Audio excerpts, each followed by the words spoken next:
And they become more and more fascinating. I hope you were able to listen when I sent the recording last week. Even though we missed the Shiur, I did send a recording. And now we're moving into the Parshas of Vayeshev. And this, when I was writing about this in my book, the first essay I wrote, I called Perspectives. Because this entire story is totally dependent on perspectives and totally dependent on the whole book. I mean, you can't take the Parsha of Yosef away from everything that's happened so far because you won't understand it. So what's happened so far? Abraham had two children, Yishmael and Yitzchak. One was thrown out and one was kept. Yitzchak had two children, Esav and Yaakov. One was thrown out and one was kept. Why shouldn't someone be thrown out if they're not behaving properly? Why should the brothers think otherwise? Their grandfather and their great-grandfather threw people out. So from the brother's perspective, if someone is not behaving properly, he should be removed. It's not a power struggle. I had this discussion with one of the SKA girls in an interview last year. We were talking about Yosef and his brothers, but I don't know whether she came even. I don't remember who it was with. That's from the perspective of the brothers. From the perspective of Yaakov, Yosef isn't a little boy. Yosef is 17. Reuven is at most 23. There's only 7 years between them. So he's not talking about a little boy and a big boy. But we are talking about an orphan. We're talking about someone whose mother has died and therefore doesn't have the protection of his mother. And from Yosef's perspective, as we will see, hunar, you have an element of immaturity and a lack of communication that will run till the end of the Sefer. So each person here has a different perspective. The brothers weren't to know, they haven't read, none of our Avot have read Sefer Bereshit, they've not read Rashi. And we have to look at it from their perspective. But I want to do something specific again, something that I discovered last week, and I discovered it over Shabbat, and spent most of Shabbat unable to rest because I didn't want to forget anything I discovered so I could get it down on Motzei Shabbat. We start off, Vayisrael ahavet Yosef mikol banav kiven zekunim hu lo v'asa lo ketonet pasim. We know it as the coat of many colors, right? The ketonet pasim. What is the ketonet pasim that he made for Yosef? Remember one other factor that is critical in this story. Sarah threw out Ishmael. Rivka removed Esav. Rachel is dead. And Leah doesn't have Yaakov's ear, which means there is no woman here with the perspective and wisdom of a woman to direct the father. And I think it's the key to the whole story. Rachel would have helped Yosef. She would have guided Yaakov, just as Rivka guided Yitzchak, just as Sarah guided Abraham. But Rachel is dead. And Leah doesn't have Yaakov's ear. Leah just disappears. She just disappears. We're not even told that she died. Not even by a hint. There's an illusion that Rivka died with Devorah Meneket Rivka. Rachel, it's written Befeirush. Sarah, it's written Befeirush. Leah disappears. She just disappears. Tate mashma, right? You could understand that in every way. She just disappears. So the lack of Rachel here, I think, is critical. But let's talk about the Ketonet Pasim. Vayiru echav ki oto ahav avihem mikol echav yisneu oto v'lo yachlu dabro l'shalom. They could not speak peacefully to Yosef because of this overt favoritism that his father shows him with the Ketonet Pasim. And look at what Rav Yoni says. Mikan ve'elach ya'aseh, and I want you to know these are 10-page essays which I type out and edit. A lot of time. Mikam ve'elech ye'aseh shimush intensivi b'motiv habeged. We're going to be using clothes a lot. Listen to this carefully. It's mind-boggling. In fact, I worry whether to tell you this because I can't see how you'll be able to do anything tonight after this. You'll just be thinking about it all night and you just want to go to the base medrash and think about it. And it's lucky that the chairs have arms to them. You won't fall over or get dizzy. So hold on tight. We're going to hear about clothes time and time again in this Sipur of Yosef. Hein kamed al tafkid or ma'amod. It is testifying to a job or a status, or al shlilat al tafkid, or the rejection of a job. Hein kabitui shel avelut. It will be used as an expression of mourning. Yaakov tearing his clothes. קשה לדעת אם עלינו להעמיס על מוטיב הבגד גם את המשמעות המיוחדת שנלווית לו בסיפורי מנהיגים ומלכים. And we can add to this the motive of clothes to doing with kings and leaders. שם קריאת הבגד, there with a leader ripping the clothes, מסמלת את העברת ההנהגה. It normally reflects passing on the leadership to someone else. הבגד המיוחד שמלווה את התמונה שאנו אוחזים בה, the special cloth that we're talking about, that we're going to speak about now, is the ketonet pasim. In modern Hebrew, we would call it a striped outfit, right? A pas is a stripe. Andrew Lloyd Webber called it the coat of many colors. קשה להכריע, bless you, מהם בדיוק הפסים מגדירים כתונה. So what is so definitive with the pasim, with the lines in this cloak? האם מדובר, are we talking about צביעה מסוימת, a certain color? האם זה כותונות שמגיע עד פסי יד, or is it a coat that comes down to his arm, the bottom of his arm, the pas yad, his palm? And different מפרשים say different things. בין אם כך, כתונת פסים מוזכרת גם ביחס לתמר. In Perek Lamed Hey, when we get to Tamar.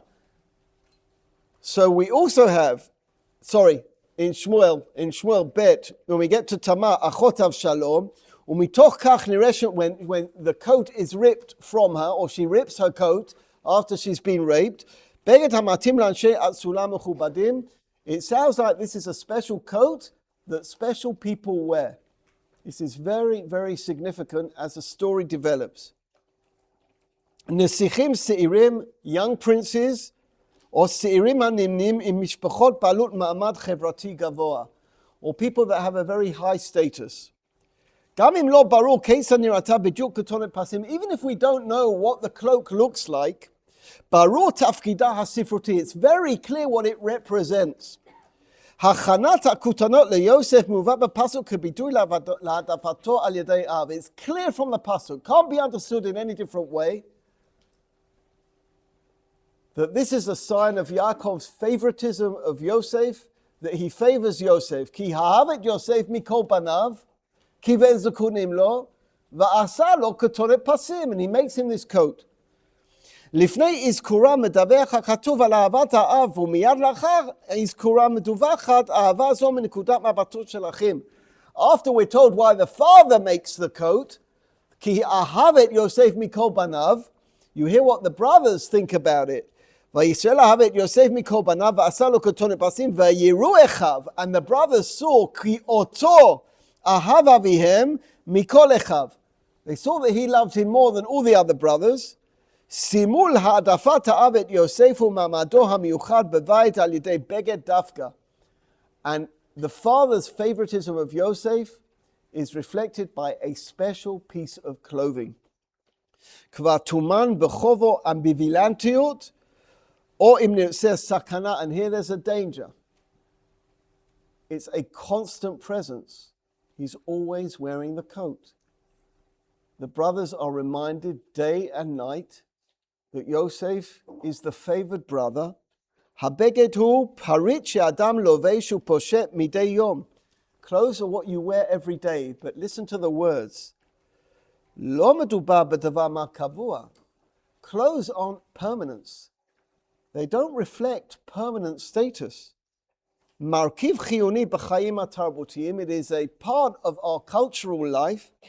אך מעצם הגדרתו הוא גם נתון להסרה, but by definition, a coat can be taken off and a status can be removed. You remove the coat, you remove the status.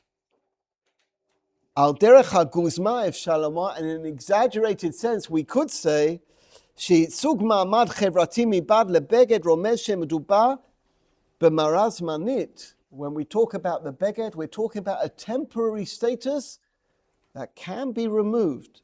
Sharei b'chol laila, because every night, poshet ha'adam et madav v'notar gufo, a person takes off their clothes and is without that symbol. They are just who they are without their clothes. Even if you think I'm exaggerating here, you have to agree. You have to agree that everything that a piece of clothing represents can be removed. One is not entitled because one has that piece of clothing. There's a possibility for that cloth to be removed. The cloth is on the body. It doesn't become part of your body. You can have the longest kapota in the world, the beautiful kapota in the world. It doesn't make you the Chofetz Chaim. What makes you the Chofetz Chaim is being the Chofetz Chaim. Doesn't matter what you're wearing. What you're wearing can be removed. And therefore, in many stories in Tanakh, Beged HaManhig Gam Ozev Oto B'Shlav Kolshu, at some stage, the clothes that the leaders are wearing are removed at some stage. We're talking about Yosef. I want to refer to other stories of Rachel's descendants which involve clothing. Shaul u'Mordechai. Shmuel korea beged Shaul. Shmuel rips Shaul's beged, symbolizing that he will no longer be king. He rips his beged, and he says, you won't be king anymore. And Mordechai, who rips his clothes when he hears about the gezerah of the Jewish people, rips his clothes so he will no longer sit b'shar HaMelech with Bigdei Evel. He takes off his status, removes his status as a king's minister. Mitoch aveluto v'saro al gezerot Haman. Romez bekach, when Mordechai rips his clothes, he is alluding to the fact that he cannot be affiliated to a government that writes decrees against the Jewish people. He removes his Bigdei Malchut. He won't even go to the king's gate.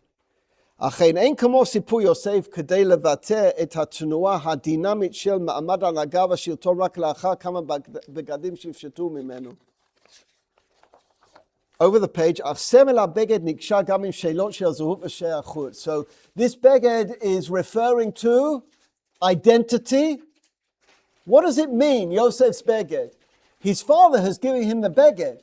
Does that make Yosef who he is because he has the beged, because his father has favored him? Does that make Yosef great?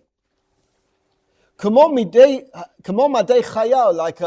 a soldier's uniform, doesn't just define his job, it defines his affiliation. Gam shayachuto l'shiltonot sava, that I'm part of the army. I wear uniform, I'm part of the army. Or kamo tzitzit, or like tzitzit, shemevakeshet laskil lelovesh kol mitzvot Hashem. It's meant to remind us that we have to keep God's mitzvot. Ach gam magdira oto kamisha shayach lekahal matzui bevrit Hashem, and it also defines you as being a Jew. Kach gam bigdei Yosef. So the clothes of Yosef, they raise questions of identity. Beveit Yaakov, yesh liyosef et hakutonot she'echin lo aviv. In the house of Yaakov, Yosef has this special cloak. Uvekachi mekasheret oto levayit that affiliates him to his house. Uve'emet b'nedudav leMitzrayim hu gam yufshat mi'abeged hazeh. But as he goes down to Egypt, this coat will be removed from him. It will be torn from him. When Yosef reaches the brothers, כשמגיע להם יוסף, הם מתמקדים בכותונות שעליו. They are totally focused on his cloak. ויהי כאשר בא יוסף אל אחיו, ויפשיטו את יוסף את כותנתו, את כתונת הפסים אשר עליו.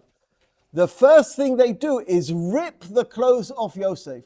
They pull away his status. You are no longer worthy of wearing that if you ever were. הכותונת נזכרת לראשונה בשלב זה. It's the first time, אף שסביר שצריך מרחוק התבסס גם על הכותונת שהמיוחד שלבש. And think for 1 minute, Rav Hirsch will mention it. What was Yosef thinking? His father sent him on an 80-kilometer trek to his brothers. Why was he wearing this coat? What was he thinking? You don't wear a beautiful coat when you go on a tiyul for 80 kilometers. You wear tiyul clothes. When I go on a tiyul, I don't wear my suit. When I'm in Poland, I don't wear my suit. You have clothes for where you are.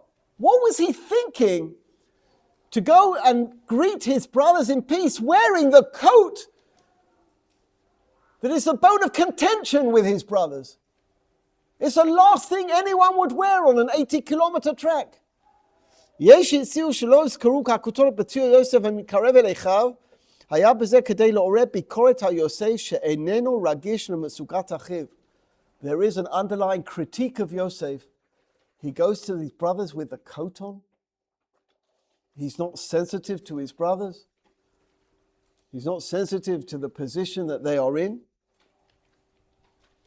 באזכור הנוכחי הכותונת משרתת את אפיון זעם האחים. The coat just mixes the situation, stirs the angers of the brothers. שבקושי רואים את, they can hardly even see Yosef. All they can see is the coat. I brought you a few more examples here where coats are very important, coverings. At the beginning of Vayeshev, when Adam and Chava sin, after the sin, God brings them special clothing. Last week, in Parshat Vayeshev, when Yaakov and his children are coming back to Israel, what does he say? Hasiru et Elohei hanecha, remove your gods. V'itiru v'achlifu simlotechem. You're coming to Israel, you change your clothes. Your moving status, you change your clothes. And when David HaMelech, in Melachim Aleph, these are just a few examples. There's such a long list of examples. In Melachim Aleph, when David HaMelech is about to relinquish his kingdom, his clothes no longer keep him warm. His clothes are insufficient. They're no longer relevant. There's so much here. I see what Rav Hirsch says, just to add to the perspective of Yosef and the brothers. Rav Hirsch is once again openly critical of Yaakov, as he was critical of Yitzchak in his education of Yaakov and Esav. And here is critical of Yaakov. What was he thinking to favor one child over another? He says it's an aleph base of parenting is never to have a favorite. You can't have a favorite. They always said that the Queen of England's favorite was Andrew. So we saw what happened with that. Look at Rav Hirsch. Albit al kor shel Sforno. He quotes a Sforno, Migdolei HaMachshava, one of our greatest philosophers. Anachnu ro'im chova la'atzmeinu levakesh im lo hatzdaka. We don't want to justify the actions of the brothers, harei lefachot biur ha'me'ora, but at least to explain what happened here. Hein ein lanu esek im chaveh shodedim v'rotzchim. We're not talking about a group of bandits and murderers. Remember, Sarah threw Yishmael out into the desert. No less of an act, no less ruthlessness than throwing your brother into a pit. Did they really kill him just because of a coat? Or tried to kill him? But Tzedek Meir Sforno ki gam la'achar miken, kasher matzpun achim mitoreh b'mesukat tzaratam. Later on in the story, as the story develops, in Perek Membet, they never rebuked themselves for what they did to Yosef. They rebuked themselves for their lack of sensitivity. But for a long time, they didn't have any regret because Yosef didn't behave in the right manner. Ela al kashichut libam. That's what they were really regretting, is their harshness, that they didn't have rachamim on him, but not the din. The din was the din. There's so many, I don't know where to start and finish with this. You understand at the end of Vayeshev, the brothers are still afraid that Yosef's going to kill them after the father has died. What does that remind you of? What does Esav say when the brachot are stolen from him? Esav says, after my father has died, I will kill Yaakov. And when Yaakov dies, the brothers are afraid that Yosef will kill them. I feel that the brothers identified Yosef as an Esav. He told them stories. He told on them to his father. They saw him as an Esav. And just as Rivka threw Esav out, they wanted to throw Yosef out. It's not a power struggle, because after they throw Yosef out, there's no more power struggle. They don't fight each other. They sit together and they move on. There's no fight between Yehuda and Reuven. There's no fight between Shimon and Levi. They move on. They've identified Yosef as the wrong person, and it is a critique of Yosef that even at the end of the Sefer, when everything has passed by, the brothers still think that he wants to kill them. To the very end of Parshat Vayeshev, the brothers are suspicious that Yosef is someone else. The achdut that we see, the unity that we see at the end of Vayeshev is not complete, it's not absolute. There's still something there. Yosef doesn't know how to communicate. The Midrash tells us that on the way back from Egypt, having buried Yaakov, Yosef stopped by the hole that he was thrown in to thank God. But he didn't take into account that the brothers were watching. What were they meant to think? That he's stopping by the hole that they threw him in. That's probably why I think Yosef never became Melech Israel, because he doesn't understand how to communicate with people. It's not evil, it's just a lack, the ability to communicate. The ability to lead people is based on communication, on making yourself understood. And if you can't, you cannot lead the people. It's strange, is it not, that Yosef has been a prime minister for decades and Yaakov still chooses Yehuda to be the leader and king of Israel. Why?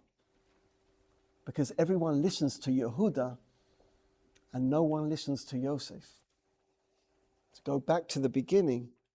So they were upset with themselves that they didn't listen when he begged. He begged them to pull him out, because these holes are not little holes. They're deep holes, and Rashi tells us the holes have scorpions and snakes. Scary place, these holes. They didn't see their action as a sin, but they saw it as being too hard of heart. So let us try and understand the brothers. Their anger comes from envy, jealousy, and then hate. Hate follows the envy. They hated him.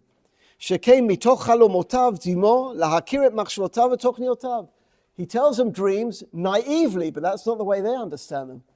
You will bow down to me. Think of it. You're sitting in the Monty, and someone sits next to you and say, I had a dream last night, and you're going to bow down to me.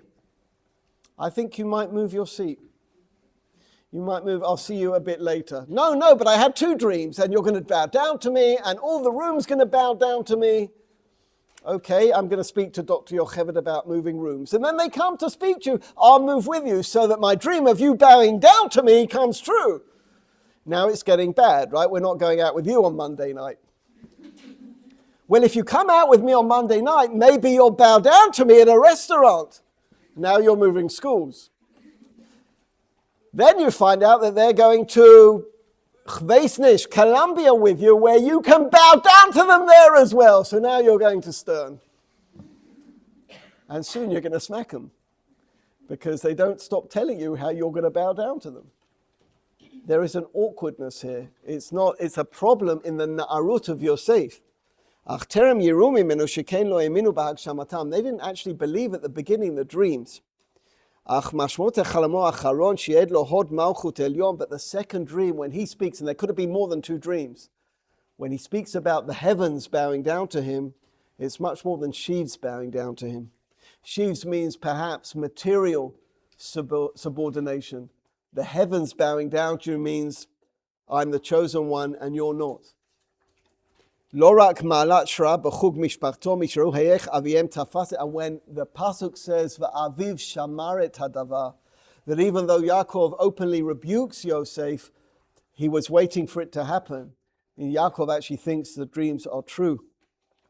Heyach lo ra'a bo chalom greda ela shamar et hadvarim b'libo v'sipa lahagshamatam. They saw that Yaakov doesn't push the dream aside.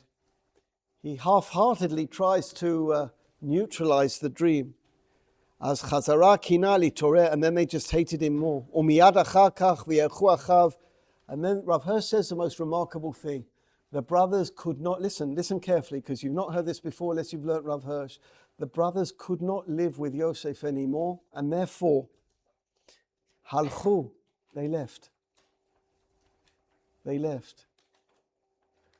They went 85 kilometers away from Yaakov's house. They left. They weren't just shepherding. They left. They can't live with this guy anymore. And if our Abba is with this guy, we're going to go our own way. We're going to go our own way. They left. Hadava chada lemamkei hakaratam. This affected them to the depths of their soul. Ki Yosef alul lekaper zechuyetem, because he goes crazy with these dreams. He'll take away our rights. So mishum kach nistalku. They left. They just left the family. They went together and they departed. They're not just shepherding. You don't shepherd 85 kilometers away from where you live. You go 10 kilometers, not 85. They went very, very far. In case you're questioning what he's saying, the brothers started in Shechem. So you do it on ways afterwards, from Hebron to Shechem. Walking. It's a long way from Hebron to Shechem. Hebron is south. Shechem is tending northwards. 85 kilometers. Nosaf al kach nikud al 8 b'milim lirot et hatzon. What does Rashi say when it said lirot et hatzon? Niru k'ro'im et hatzon. They look like they're shepherding, but ra'u et hatzmam, they were shepherding themselves. They had lost their position. They had lost their stability. They had lost their place. And they had left Yaakov. Hem bikshu lishmo al atzmautam. They wanted to remain independent. They cannot do that with Yosef. Shera'u ota mekupachat al yedei da'ato shel Yaakov al ma'amad shel Yosef. It's not what Yosef's saying. It's the support he's getting from Yaakov. So we don't have a place here. We're moving out. Muzah hadavar shalchu dafka leShechem. It's very strange that they chose to go to Shechem. This is a Shechem that Dafka brotherly love was first attained last week in Vayishlach. Shimon and Levi are achim. They go out to fight for their sister. Shechem is a place of achva, of brotherhood, and they've gone to Shechem to maybe reignite their own brotherhood without Yosef around. He's too much of a trauma. When they say, Hachazona yaseh tachotenu, our sister, she's going to be a prostitute, and they go out to defend their sister, everyone's together in Shechem. They don't go to Shechem to unite. That's where their brotherhood comes together, but without Yosef. And their future was at risk. Yaakov had shown preference for Yosef. אם מעמדו של יוסף עתיד להיות כפי שראו אותו בעיני רוחם, הן טרם עבר זמן רב משנוסדה מלכות על ידי נמרוד, בני דודיהם בשעיר אדום, כבר היו משובדים לאלופים ומלכים. They were worried. They're going to lose their status. מוזר הדבר מאוחר יותר, then he relates to Shlomo and the splitting of the kingdom. Bear with me, ladies, don't lose me, it's very interesting. Rav Hirsch has added a facet here. He's added a facet to what's going on. The brothers have left Yosef. Yosef comes to them in this coat of many colors. One more word from Rav Yoni and we'll see what goes on here. I have a suggestion. ההבנה שבגד נקשה עם זהות משפיע באופן מיוחד על סמל הנביא אל בגד בסיפור אשת פוטיפר. There is a different story with Eshet Potiphar. Yosef goes down to Egypt. He's lost his coat. His coat was dipped in blood. And the brothers turn around to the father and say, is this Yosef's coat? And Yaakov recognizes the coat and goes into Avilut. Yosef is without coat. He goes down to Egypt and becomes very, very successful. So successful that Potiphar's wife wants to seduce him. That will bring him a position of power and importance. And he's wearing a coat. And Yosef runs away, and the pasuk says, she grabbed his coat, and he left his coat and ran away. I think this is critical. The Yosef with the coat at the beginning of the Parsha, I actually wrote it at the beginning and changed my mind, is entitled Yosef. It's my right. He hasn't earned the right. His father gave it to him, proclaimed him, declared him. You are Yosef, Ahavet Yosef Mikol Banav, and he gave him a ketonet pasim. He doesn't deserve the coat. He doesn't deserve the status. He is entitled. He's so entitled that he schleps 80 kilometers to look for his brothers wearing the coat, Ribono Shel Olam, wearing the coat in your face. I am Yosef. And they rip the coat off him and say, you are not entitled to anything. And he goes down to Egypt. What does the Rambam say about Teshuvah? You get in the same situation, but you act differently. He has a position of entitlement. The head of the bayit's wife wants Yosef. Turn over, I think you've got it on the same page because she does it slightly differently to my original. What does Rashi say here? On this day,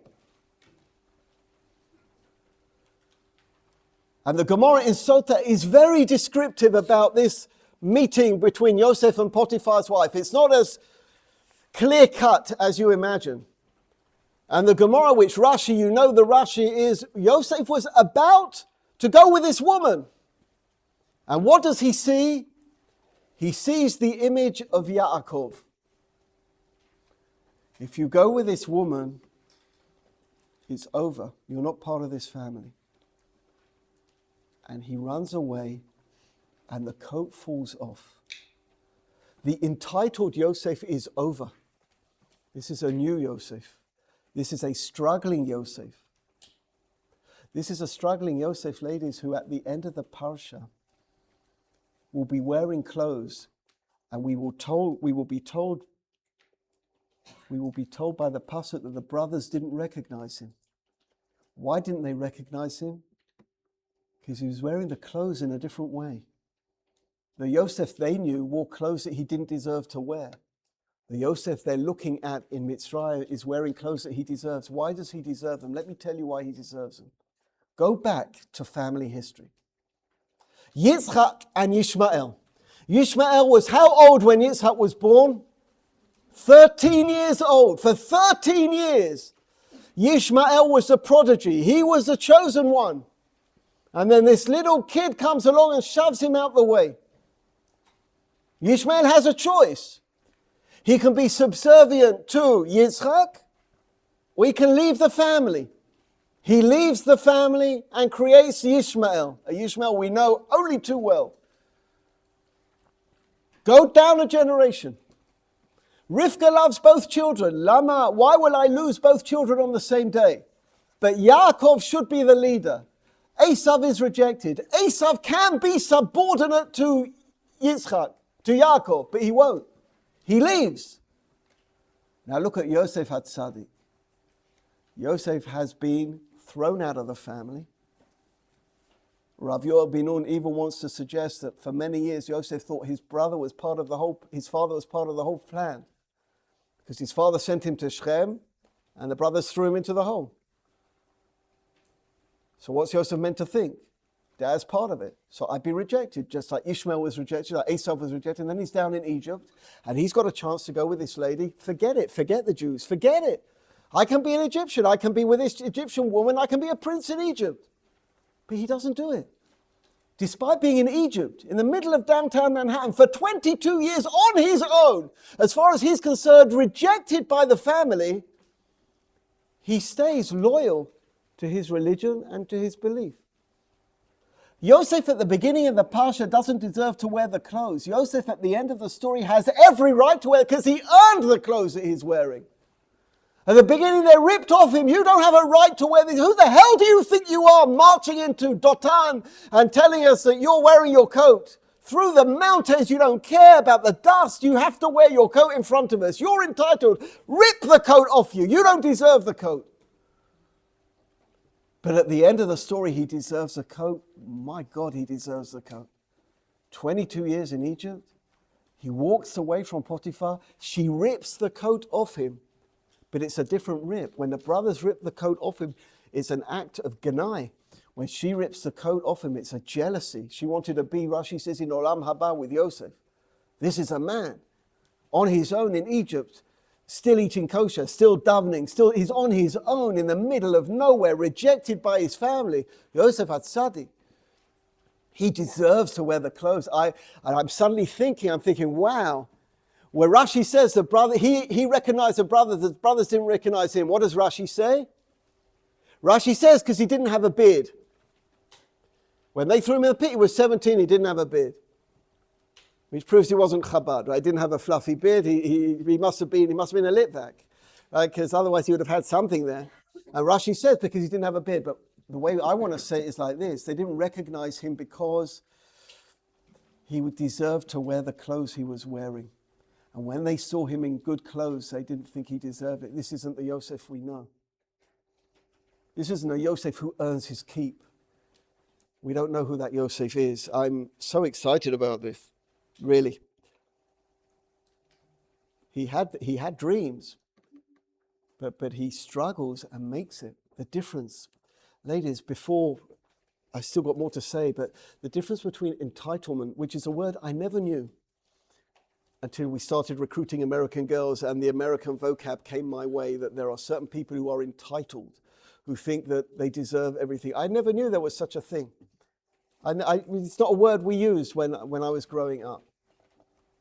But it is something, right, that people believe, shemagiali. They don't want to do anything. They don't want to earn anything. But it's my right. And that's how Yosef is at the beginning of the story. Ketoret pasim. And he goes through a very, very hard lesson of how to transition from something you think you deserve to actually earn something yourself. And boy, does he earn it. Wow, he earns it begadol. So if I had to make any kesher to a group on the verge of finishing Shana Aleph, in order to stand here on this stage at a Mesibat Siyum, you have to earn it. You have to earn it. Someone who stays in bed all year doesn't earn anything. They can say they went to Midrashah there. But to stand here at the end of a year, you have to be worthy. Who knows whether you're worthy or not? Only you. Only you know whether you're worthy. Only you know whether magia lecha. There are plenty of people who live through life thinking that they're worthy and they don't deserve to wear the clothes that they are wearing. I can say of this MTA that I met a long time ago, certainly the South Africans, when we went out for supper without Noah. Noah was in the Cape on the Lion's Head. I've watched a group completely earn the clothes that they are wearing. Earn from times of bombs flying in from Iran, mamash flying in from Iran, when they were on their own because my nephew was killed on the same day and I couldn't be here. Mamash on their own with a couple of madrichot, struggling from shir to shir, making it work, I don't think particularly they arrived with a cloak of entitlement, but for sure, the cloak of Masibat Siyum has been truly and thoroughly earned. The ability to become, and I once couldn't say this, but I can say this now, to be a worthy member of family Harova isn't pashut. There are plenty of people who've wanted to be and haven't met. My chavrusas with you have been great. I've looked forward to them. Challenging, but great. And it's something I think which is a great advantage for people of the Northern Hemisphere in the middle of their year to have something to look at, something to aim for. When you can grow out of the shtuyot, which most of you have, but some of you still have to, grow out of the shtuyot and see what someone can do if they struggle and be worthy of the cloak. And they are truly worthy. But I need to tell you one more thing. It comes from Haggadat Shirat David. Have you ever seen Haggadat Shirat David? Unlikely, it's my Haggadah. It's a Haggadah I did together with one of my students. We had been in Poland together, and she had been drawing throughout the trip. And she showed me pictures. She had made a Haggadah for her grandfather who had got out of Germany just before the war. And I said to her, as she was finishing her year, I said, one day we will make a Haggadah together. I am David and she is Shira, so it's called Shirat David. The Haggadah came out the day that Corona came out, so I was slightly overshadowed by bacteria. And as opposed to my other books where I used to have sign-ins with J.K. Rowling, so she was always very upset that she was standing there and I was still signing books. With the Haggadah, very few people have seen the Haggadah, but it's my pride and joy. It's, I think, one of the best things that I've done. So I want to tell you something here. I'll tell you outside. It's written in here so you've got the sources. This is something my Rebbe told me. Because this is a story that is so shayach to us. And it's got to do with Ketonet Pasim. We have a minhag at Seder night. It's a minhag. It's not a halacha. If you don't do it, you're not yotzei and nothing. It doesn't affect Seder night one way or the other. It's called karpas. Now, if you're an American, you probably have potato. If you're English, you might have parsley. It's the only time in my life I ever saw parsley was on Seder night. It's not something I eat regularly. You can't fry parsley, can you? So, do you eat parsley or potato? England? Parsley, right. So parsley was karpas. And if you're from the Gush, you eat a banana, so you can prove to everyone that you say Adama on a banana. And so you just have to say Adama. So the Gemara asks the question, listen carefully, and I assure you, hold on to each other, because this is, every time I say this, my hairs go up. Look, every time. The Gemara says, why do we have karpas? It's not a mitzvah like matzah. It's not a mitzvah like maro. So the Gemara says in Pesachim, so the children will ask. I have to tell you, I've been doing Seder for my children for 30 years. And we have it every year. They don't ask anymore. If in the middle of the Seder I stand up and sing, God Save the King, my kids will ask me, Abba, what are you doing? And I'll say, well, we were slaves in Egypt and we came out and Seder's over. But giving out a little piece of potato when everyone's starving and they're like homing in on this potato because they know they're not going to eat for another 4 hours. And they're looking at this potato like it's a double piece or a double. Oh, look at this potato. We know that Abba's going to go on for 3 hours. Devour this potato. So the children don't ask. So we need a bit more. Listen to this, ladies. This is fantastic. Comes from my Rabbi Bernstein. It's just absolutely phenomenal. Why is it called karpas? If it's potato, or if it's a banana, or if it's parsley, why is it called karpas? So we have Perech Shishim, that 600,000 Jews went through slavery. My Rebbe said like this, karpas, wow, it's so good. I get so excited about this. There's nothing more exciting than teaching Torah. It's just nothing more exciting. Wow. I couldn't give you a better birthday present. Karpas comes up once in all of Tanakh. In Megillat Esther, when describing the cloth in the house of Achashverosh, the pasuk says, Chur karpas techelet v'argaman. It's a cloth. Rashi, in this week's parasha, on the words ketonet pasim, says ketonet pasim was made of karpas. When you dip the karpas in salt water at the beginning of Seder, we are saying as follows: we're not just interested in how we came out. We have to remember how we got into slavery. We got into slavery because the brothers dipped the coat in blood. We went into Galut because Jews sold Jews. That is the eternal problem of the Jewish people, is Jews selling Jews. That's what it really means. V'hisha amda shelo echad bilvad amad aleinu. The fact that we are not one is the only thing that will destroy the Jewish people. That's brilliant. So at the beginning of Seder, you take the karpas, which is Yosef's coat, and you dip it in salt water, because don't even start talking about redemption until you understand how we got into that mess in the first place. It's because we can't talk to each other. It's because we can't discuss anything. Everything's a fight. Everything's friction. It's been our biggest problem since time immemorial.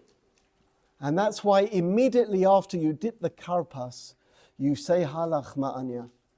Because halach ma'anya says what? Kol dichvin yetev yechol. Anyone who wants can come into my house. If you're prepared to invite any Jew into your house, and this year we may be slaves, but next year we'll be in Jerusalem. Because that's the problem and that's the solution. I don't know how you can do anything more this evening. I'm shaking. It is so good. It is so good. You can't argue. You can say the whole shir was You missed this, ladies. See it on video. This is just, you dip the karpas in salt water. Just remember that is our problem. Shelo echad bilvad. Not being one is our only problem. They can come at us from Iran, from Hezbollah, from us, whatever they want. The only thing that will destroy the Jewish people, Khalila, is our inability to be together. And being together does not mean we have to agree. It just means we have to tolerate. We have to be able to tolerate each other and not move away to Shechem just to get away from Yosef. And that is ultimately at the end of Sefer Bereshit, even though it's not perfect, we come together. There is so much here. So much here. And you have to learn Sefer Bereshit in the context of the entire Sefer. But I'm afraid that any more excitement, I'll get mashgichot calls. So we'll leave it over there. Thank you.